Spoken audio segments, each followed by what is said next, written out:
আফগানিস্তানে তালেবান সরকারকে আনুষ্ঠানিকভাবে স্বীকৃতি দিল রাশিয়া। কাবুলের রাষ্ট্রদূত পাঠানোর মধ্য দিয়ে কূটনৈতিক সম্পর্কের নতুন অধ্যায়ে প্রবেশ করল দুই দেশ। বিস্তারিত ডেস্ক রিপোর্টে। আফগানিস্তানে তালেবান শাসনের 4 বছর পর প্রথমবারের মতো কোনো দেশ সরাসরি স্বীকৃতি দিল এই ইসলামী গোষ্ঠী সরকারকে।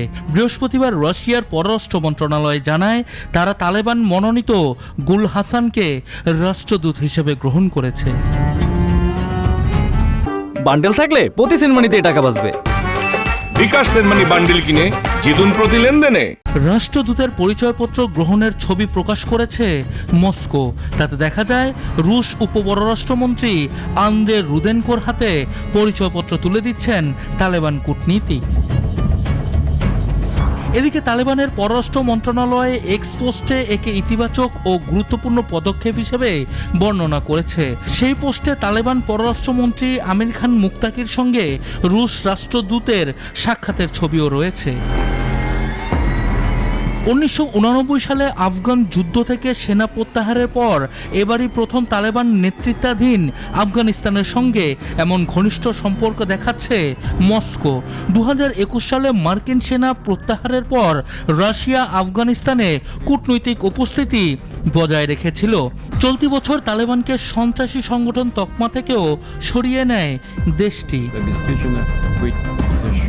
রাশিয়া জানিয়েছে, জ্বালানি, অবকাঠামো, পরিবহন ও কৃষি খাতে দুই দেশের মধ্যে বাণিজ্যিক সম্ভাবনা রয়েছে।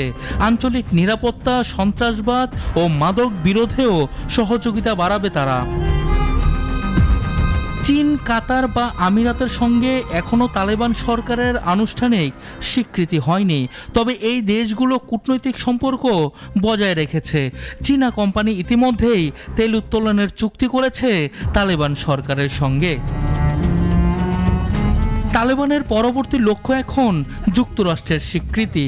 চলতি বছর ট্রাম্পের দ্বিতীয় মেয়াদ শুরুর পর এই চেষ্টা নতুন গতি পেয়েছে।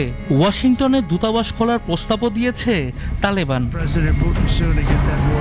তালেবান সরকারকে আনুষ্ঠানিক স্বীকৃতি দিয়ে রাশিয়া শুধু নতুন মিত্রত্বই গড়ছে না, বরং আফগানিস্তানে আগামীর ভূ রাজনীতিতেও নতুন অধ্যায় লিখছে, যেখানে প্রভাব হারাতে শুরু করেছে পশ্চিমা জোট।